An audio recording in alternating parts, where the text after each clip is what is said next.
Hi everybody, it has been a long time. I think the last video that I uploaded was over a year ago. It was in the beginning of October of last year and we're already over a week into November.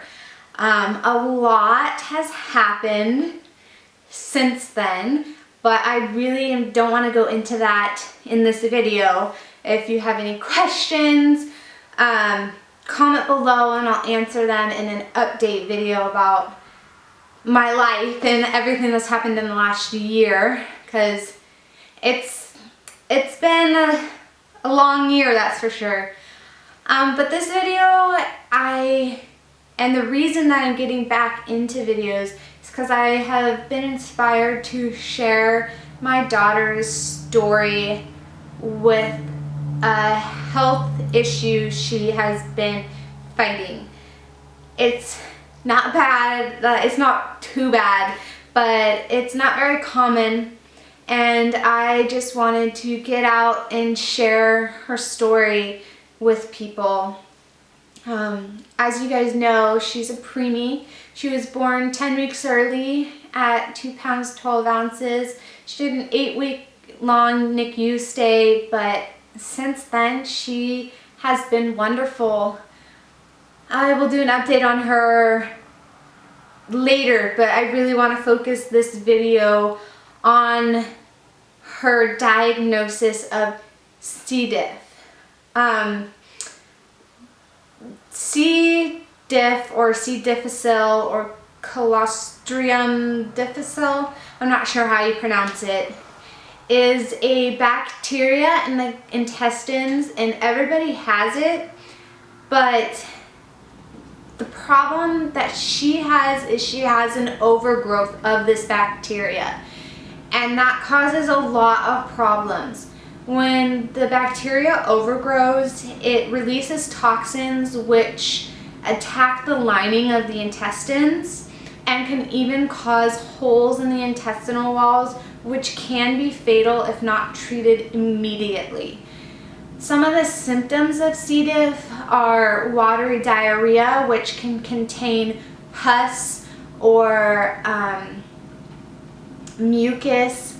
It can also contain blood, and the poop is very frequent. Diarrhea is up to 15 to 20 times a day, even through the night while they're sleeping. I had to get up and change diapers in the middle of the night many times. As a pediatric patient, I guess you can say she is, being in a diaper and having that very acidic diarrhea on her butt every 20 minutes to an hour causes really bad diaper rash, which is terrible. The diarrhea also causes dehydration and electrolyte imbalances, and also causes weight loss. So those are all very bad things that can even become fatal if very extreme. She has had C. diff for about a year now, and that's why she's been so small. I will go more into detail about the last year with C. diff in another video because it is long. There's a lot of history, a lot has happened with it, but I really want to focus this on what C. diff is.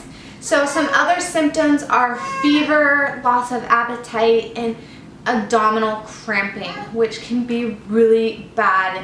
We had ended up in the hospital or in the ER a few times because she was in so much pain and screaming. So those are really the symptoms. Some risk factors of C. diff are being over the age of 65. Being in a long-term care facility is another risk factor.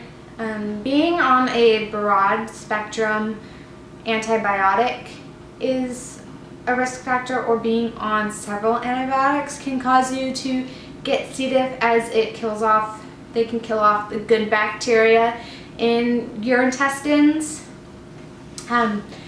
Another one is having a weakened immune system, which is why I think Abigail got it. Children under 2 have a weakened immune system, and being premature also weakens her immune system. Some ways to cure C. diff, and if your symptoms are really mild, the first thing that a doctor is going to recommend is a probiotic, which Abigail was on a probiotic for months and months and months before we got our official diagnosis of C. diff. That can cure C. diff if it's very mild.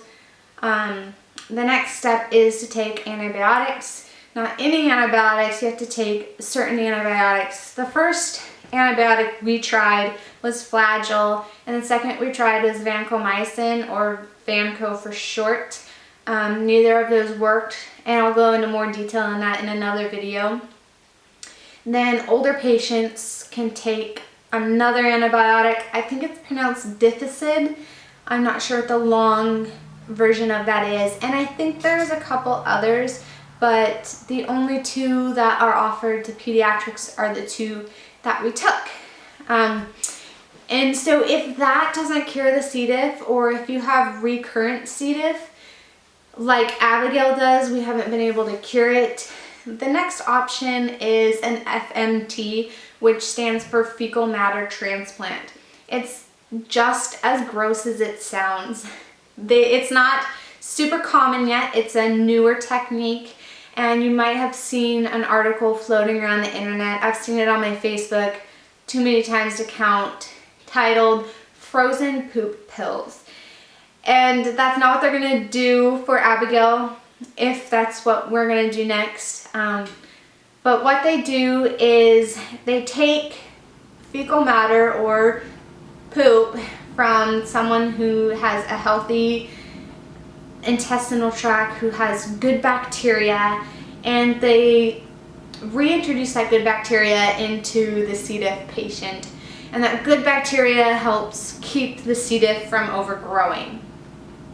Because basically, if you're on antibiotics for C. diff more than once, it's going to strip that away and the C. diff will just grow right back, which is a problem that we're facing right now. Abigail has an appointment at Seattle Children's Hospital tomorrow morning, really early in the morning, and she gets to meet with a gastroenterologist where we're going to talk about the fecal matter transplant and any other options that we might have that I don't know about to treat the C. diff, because the antibiotics she's taking just are not working, and we've been on them for weeks and it's just not helping.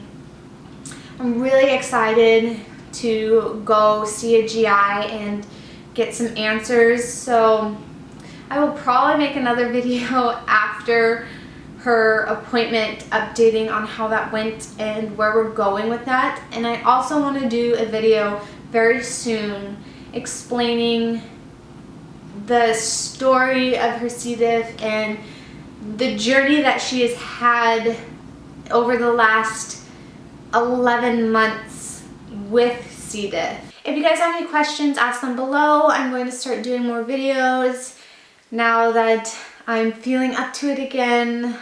So ask any questions you have below and I will try to answer them, and I will see you guys all in my next video. Bye!